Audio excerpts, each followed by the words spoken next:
Welcome back. So, for the first time in 2 weeks, I am doing a News of the Week episode. Though, today is Thursday, and I usually do my News of the Week episode on Wednesday. And I thought about doing it yesterday, but since I was a little bit tired after doing that review between the Sounders versus NYCFC in that CCL semifinal first leg match, I decided to just kind of delay it till today. Plus, I didn't really have any video that I was planning to do today, so yeah, that's why I decided to do it today. And also, last week I didn't do a News of the Week episode because, it was during the international break, and there really isn't a lot of news that happened in MLS during the international break. And not to mention, during that day that I was going to do the News of the Week episode, it was the U.S. versus Costa Rica, and a game that determined whether or not if the U.S. was going to make it to the World Cup. So I'm pretty sure everybody was focused on that game rather than what has happened around MLS during international break.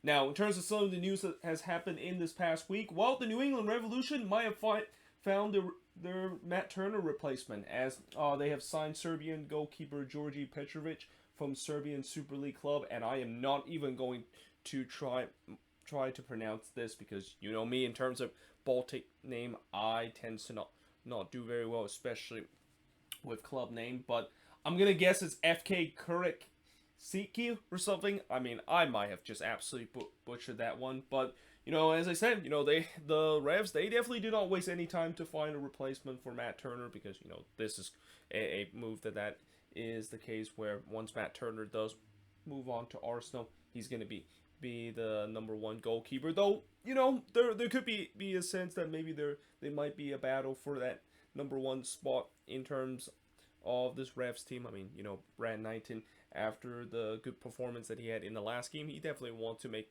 a case that he wants to be the starting goalkeeper. And also we have Edwards Jr., who I thought he did pretty well in the first couple of games, but it just seems like lately maybe he's not ready to take over for Turner. And for a guy that I don't really know a lot about this guy, other than the fact that he did get one cap for the Serbian national team, and for a goalkeeper that also is relatively young, I think he's only like 24 years old, that's pretty good to already get a cap to be on your national team, especially when you are a goalkeeper. So yeah, we'll see whether or not, if he is going to be the number one goalkeeper, which most likely it seems like it's the case, whether or not if he can do well for this Revs team. I mean, no pressure in terms of trying to fill in the shoes of Matt Turner and what he has done to this Revs team in terms of the goalkeeping position in this past year or so.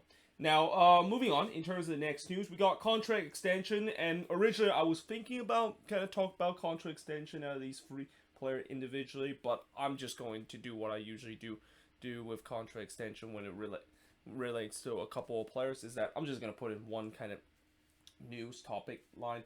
And of course, here we got Marvin Lorea, Zachary Brogiats, and Jalen Lindsay all getting contract extension with their respective club. Both Marvin Lorea and Zachary Brogiats, I think they have their contract extended all the way to 2024. Or actually, no, I'm sorry. It's Marvin Lorea and Jalen Lindsay had their contract extended all the way to 2024, while Zachary Brogiats only extended to 2023. Though Brogiats does have a option for 2024 and 2025, and for Lorea and Lindsay, they have their contract extension option year at 2025. So yeah, overall, I think this is for all these free players, they deserve to have their contract extension. I mean, Marvin Lorea, it's safe to say that maybe he's going to start to get more minutes with the way that with the current number 9 situation for this Timbers team, and the fact that Niskoda, who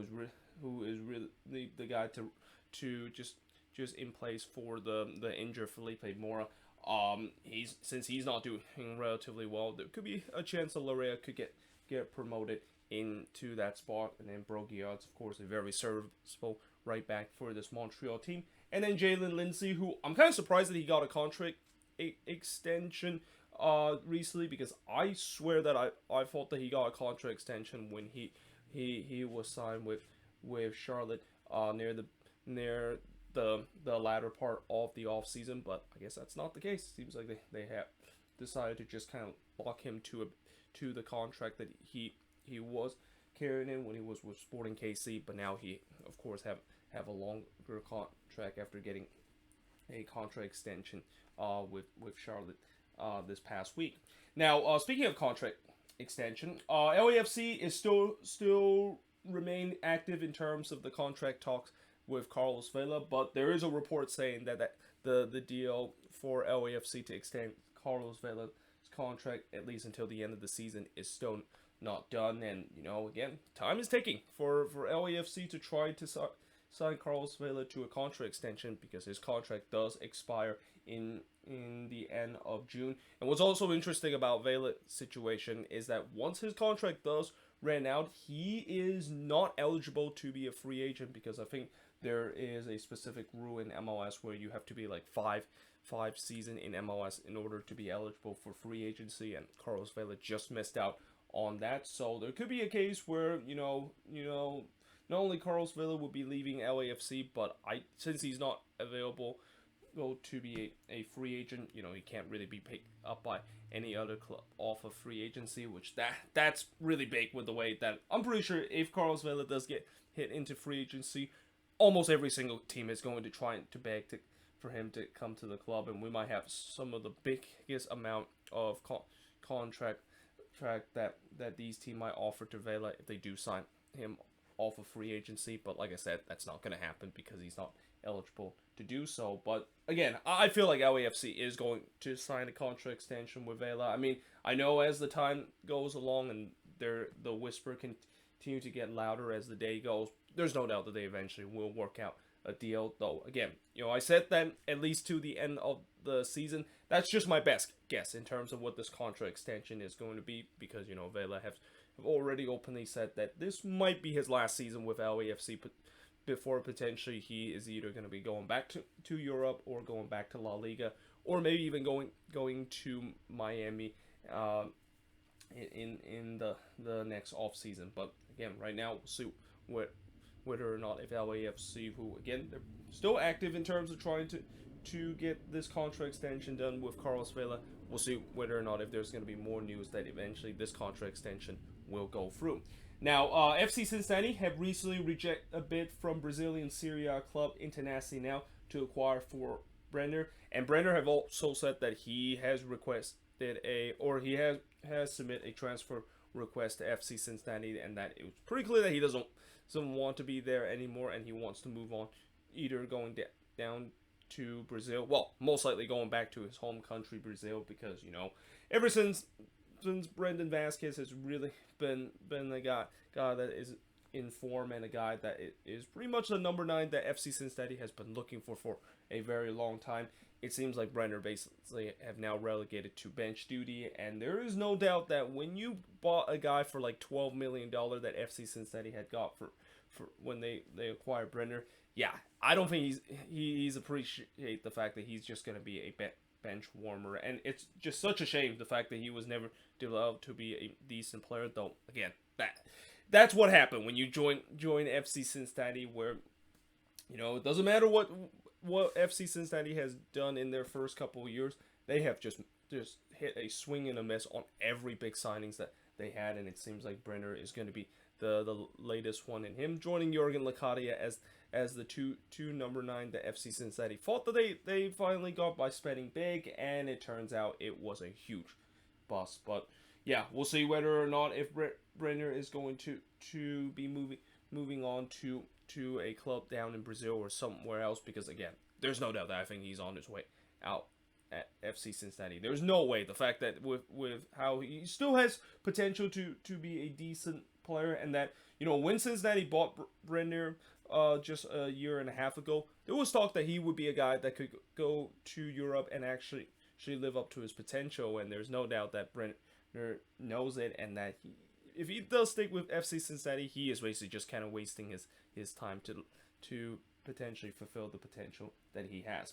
Now, moving on, in terms of the next news, we got Gonzalo Higuain, who actually said that he denied any retirement report that was linked with him, that he was going to retire after this season. And this was after his father basically broke the news out that his son, or at least one of his son, Gonzalo Higuain, is going to retire at the end of the season. And I guess maybe his father kind of mistakenly said that when I was talking about retirement, I actually was talking about Federico Higuain, who, by the way, I love what Columbus has done with the whole people Higuain retirement ceremony and even the tifo that they put out in the beginning of the games. So yeah, I think maybe his father kind of mistaken with his older brother compared to his younger brother, that is Gonzalo Higuain. But there's no doubt that I'm not surprised that Gonzalo Higuain is not calling a quit this season, because I know his career is definitely winding down, but you just kind of have a sense that this guy he still wants to keep playing. Though again, we'll see how long he has left, especially with the way that his career has really started to take a huge downward curve, and he's really kind of fall off the cliff ever since he come to MLS, or even ever since he left Juventus. I mean, when he left Juventus, his career really started to head toward a downward spiral and joining just multiple clubs and not having good success in terms of it. But moving on, in terms of the next news and some injury news, Antonio Carlos, he's going to be out 14 to 16 weeks with a high hamstring injury. So, the worst nightmare that Orlando City fans were hoping not to come true, unfortunately did happen. And yeah, it is a huge blow for Orlando, and now I wonder in the summer transfer window, are they going to find a replacement for him? Because 14 to 16 weeks, what is that? Like about 3 or 4 months. So at the earliest, Carlos might not actually be returned to this Orlando City team, at least until early July or even into August. And yeah, by then I think it's going to be right around that time when Orlando maybe could think about finding a guy to kind of cover for Antonio Carlos before he comes back. But there's no doubt that this is a huge loss for this team, and the fact that he is really the best defender of this team. And there's no doubt that you even saw it in that game that they have, which, God, I literally forgot who they play over the weekend. But they look very vulnerable on the defense once he decided to go down. Oh, LAFC was the team that they play, and they lost 4-2 in that game. And one of the rare times that we saw an Oscar Pereira team has given up four goals, especially with them being one of the best defensive team for the past year or so. Now, moving on, in terms of the next news is the San Jose Earthquakes. Well, it finally happened.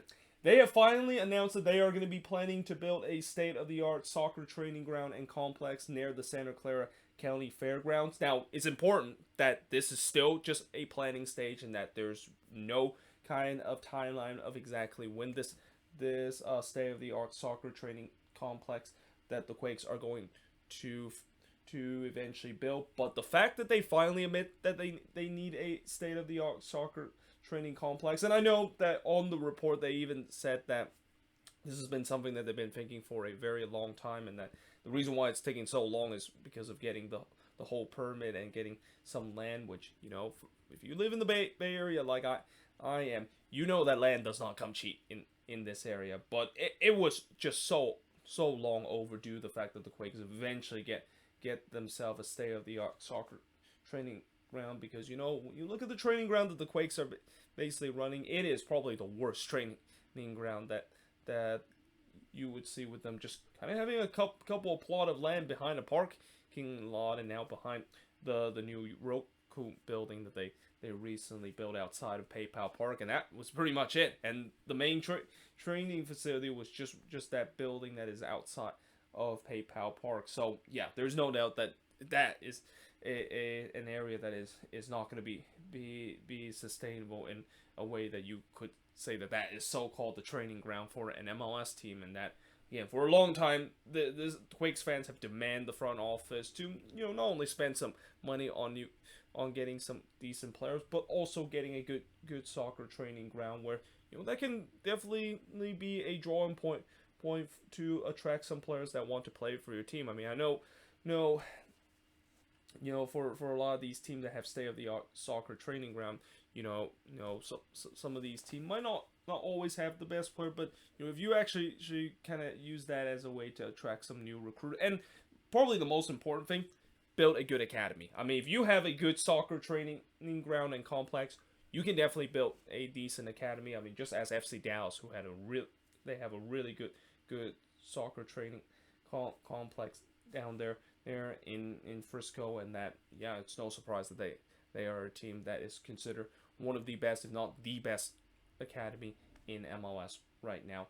But yeah, let's hope that eventually this is going to build, and that eventually we'll get more news that they have set a timeline of when exactly the Quakes are going to build their state-of-the-art soccer training ground and complex.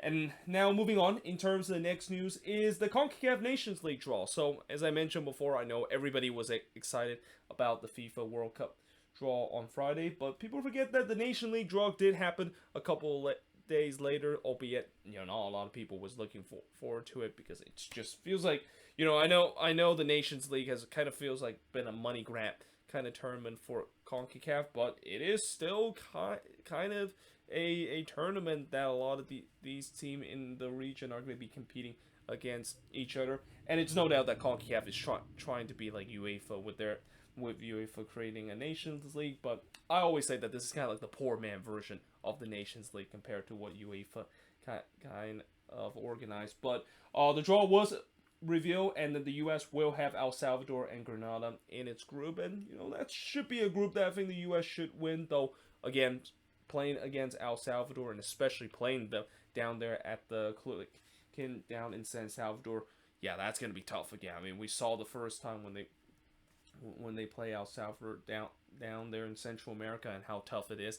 Yeah, it's gonna be an interesting situation, or it's going to be interesting to see how the U.S. are going to do. But I also said that this Nations League kind of games that the U.S. are going to be playing, that's a good measuring stick in terms of how they could perform in the World Cup. Well, actually, I wouldn't say measuring stick, but more like this is kind of an opportunity for a lot of these players, where I think during when the U.S. do play these Nations League game against El Salvador and Grenada, there's going to be a lot of players that isn't going to be on the main team from the U.S., or as it is called, the A team for the U.S., and that it's going to be kind of like a B and C kind of team. But there's going to be a lot of guys on this team that is going to not only representing their country in the Nations League, but they're going to play hard in this, so that they can get a chance to maybe get themselves in a spot to go to Qatar in November. I mean, I can't tell you how, while there's a lot of these veteran players for the national team that are feeling pretty secure that they are going to be on that plane to go to Qatar, that's not the case for some of these players that is going to be playing in the Nations League against El Salvador and Grenada, and that, these players, they want to fight hard so that they can maybe get a spot to go to that World Cup. And remember, there's not a lot of spot to go to the World Cup for the U.S. I believe there's only like 26 or 23 spots that the U.S. is going to select, and what Greg Berhalter is going to select his squad to go to the World Cup. So it's going to be interesting to see who exactly is select, but most importantly, it's also going to be interesting to see how these players are going to play, and want to kind of put their name and almost show their head coach that they also deserve to be on that World Cup squad. That's going to be happening in November. Now, speaking of the World Cup, all the U.S. game is confirmed to be happening at 2 p.m. Eastern, 11 a.m. Pacific, and that is a group stage game. That is, I mean, when we get to the knockout stage, it could be a little different, but we know now that all the games that the U.S. are playing in the group stage will be happening at 2 p.m. Eastern, 11 a.m. Pacific, though, it's not really the best time, because, a lot of Americans were hoping that, with the World Cup being in Qatar, and because a World Cup is happening in the Middle East, that means the time is going to be a little bit of a factor of when games is going to happen. I mean, I remember in 2018 when it was in Russia, and since it's been in Europe, that means that the World Cup is going to be very, very early, at least in my time.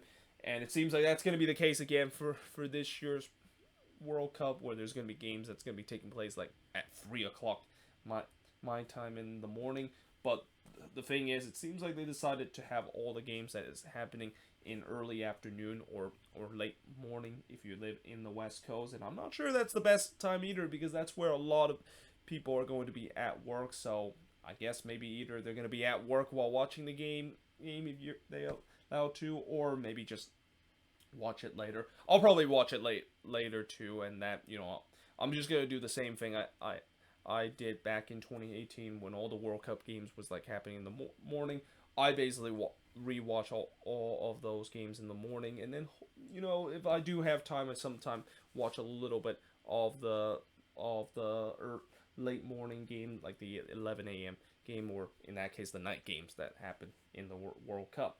Now, speaking of the World Cup, also, SoFi Stadium is suffering a bit of a setback in terms of hosting World Cup games after FIFA official deemed that the pitch was too narrow. So, SoFi Stadium is one of the stadium that is primed to host the World Cup, and maybe even the stadium to host the World Cup final in 2026. But yeah, I mean, this is definitely a bit of a setback, and that we knew that this was going to be an issue when I first saw SoFi Stadium, and how, as state of the art the stadium is, and that there's no doubt that that stadium is probably the best stadium right now in the country.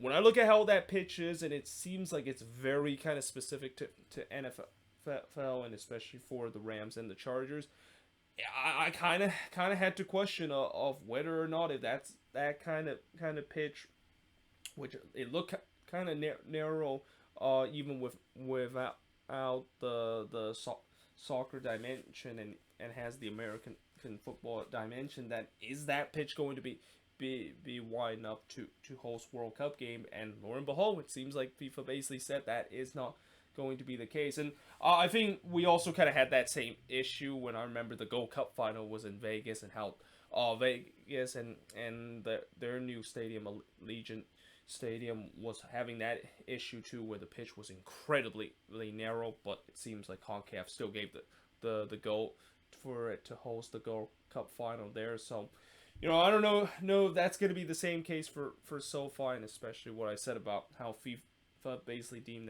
that stadium might not be suitable to host because the pitch is narrow. I mean, unless if they maybe make some adjustment in terms of that stadium, which is going to be hard to do, because I know a lot of the field level suites at that stadium is literally in the first couple rows, so it's not going to be easy to try to move like these suites back a little bit so that the pitch will be a little bit wider. So yeah, again, we'll see what SoFi Stadium is going to do. I mean, I still think they are going to at least have some World Cup game. I mean, the alternative option is maybe play some of the World Cup game in the Rose Bowl, or even at the Los Angeles Memorial Coliseum, but there's no doubt that is a huge downgrade compared to SoFi Stadium. Like, SoFi Stadium has everything that FIFA wants a soccer stadium to be.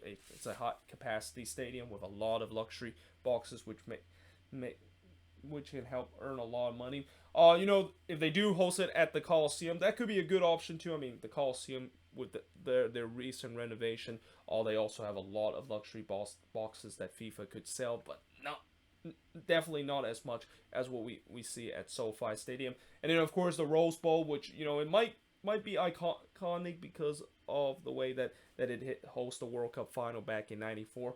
That stadium, it hasn't really gone through a lot of renovation, and there's really not a lot of luxury boxes in it, even with the recent renovation that they did a couple of years ago. And not to mention getting to the Rose Bowl, and I've been to the Rose Bowl a couple of times, and let me just say, it's an absolute nightmare to get to that stadium. Like, there's really not a lot of good public transportation that gets it to that stadium. I mean, the closest one is you get off the goal line, and then you still have to take like a shuttle to get there, which takes about 20 minutes to do so, and could be more if you just miss a shuttle there.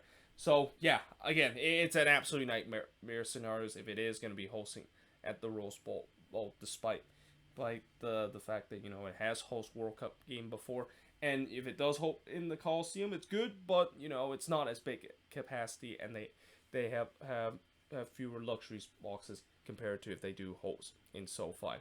And then finally, there is a report suggesting that Copa America could return in 2024 in the U.S. with both CONCACAF and CONMEBOL team participating in that tournament, and it seems like we might have a 2016 situation all over again when the Copa America Centenario was happening in the U.S. And there's been a lot of talks ever since that they should of course bring it back, and I do think that's a good idea, considering I did go to 2 games during the Copa America Centenario, both of them at Levi Stadium. I attended the opening game. It was an absolute blast, even though the U.S. lost 2-0 in that game against Colombia. And then the other game I went to, which is Argentina versus Chile, I also had a blast of that game too. And probably that game was even better than the one that went between the U.S. and Colombia, because that was a game where, yeah, you can definitely see the passion between both fan bases. And especially that game was also billed as the rematch of the Copa America final just happened 1 year ago. There was a lot of hype that was surrounded in that game, and to this day, that was probably one of my favorite soccer games that I've ever attended in my life, and I would definitely love to see that happen again, and especially with the way that, since the U.S. is going to be hosting the World Cup in 2026 alongside with Canada and Mexico, this could be a good kind of litmus test, and maybe kind of just a way to get themselves prepared to the big event that's going to be happening 2 years later. But like I said, we'll see whether or not if that indeed is going to happen.